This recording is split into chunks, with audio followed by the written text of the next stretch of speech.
Yeah. What's up? Did you guys used to skate Lockwood? Guy. My name's Guy. I mean, God wanted street skateboarding. He said, let there be Lockwood. How'd you first start coming here? Gabriel was hanging around here. They used to always just skate this place, and it would be like every, summer it would just be like all day, every day.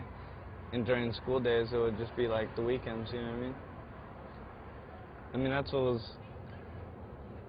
it was good, like back then. It's like, to like skate for the whole year. It wasn't traveling a lot or anything. It was like I could, you could do a whole video part inside this school. That's all it took. I met Guy through Gabriel Rodriguez. I grew up with Gabe. We were from the same area, but Guy was from suburbs. He's from the Valley? He's from Burbank. At the time, we were really into, the whole tagging and stuff, and I remember we'd be at Lockwood, and he'd just be sitting there on the bench, with his little folder that he would always carry around and just, just practicing his little graffiti and his bombing and stuff.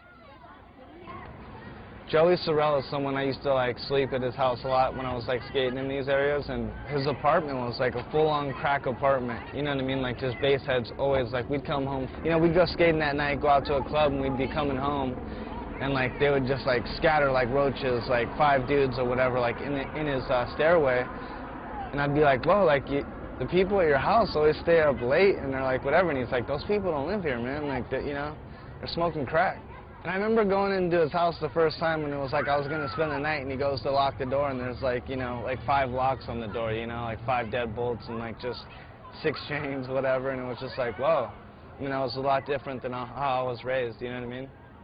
Like definitely Fabian Alamora's like whole family was 18th Street, and he was like born into that gang life, that gang lifestyle. And I remember going to like barbecues at Fabian's house.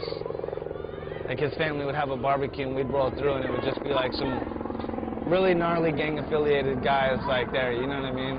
Like where this guy just got out of jail and they're throwing the barbecue, or this guy's going away. The Menace crew, I think, is all like, they were all skaters that came from definitely like low income families, you know what I mean?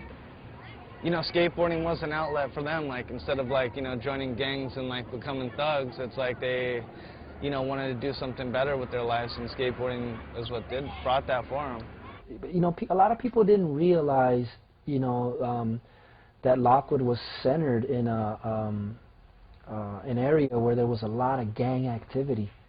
We were always good, because they knew Fabian, they knew his uncle was, one of the main OGs, and they were always cool with us, But a lot of these kids didn't realize that, where they were. You'd have like hundreds of kids, bro. Hundreds of kids just in there, like it was like a skate park. And there'd be times where, they'd ask us first. They'd be like, hey, you know this guy right here? Like, yeah, man, he's good, bro. All right, because we were about to jack his camera, bro. We were always skating, man. There would just be times when we have our crew that will be going out for the day to try to get some stuff done, and you figure you have at least, let's say 6 guys, right? And there's only usually 1 to 2 filmers. Guy was just like, he would just chill, bro. He would just chill, and then you see him skating, he'll be doing his tricks. I'd be like, man, you didn't get that.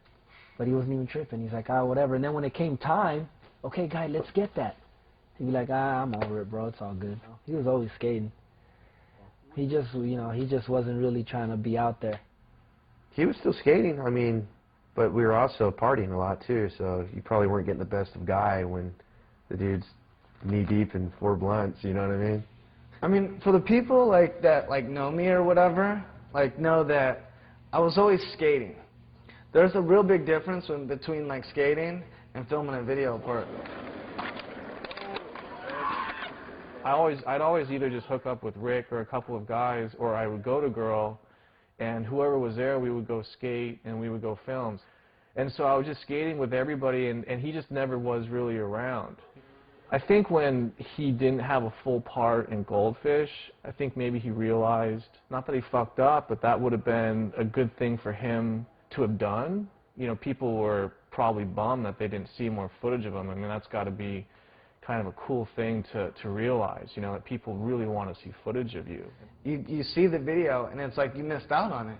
And it's like you're bummed. That does like hurt a little bit. After that video came out, not being a part of it, I was just like, I want to do something with my talent or anything, or with my skating. I want to be a part of this next video. I was hanging around Kareem and all these guys. Kareem was getting Menace. It was like the World Trilogy videos.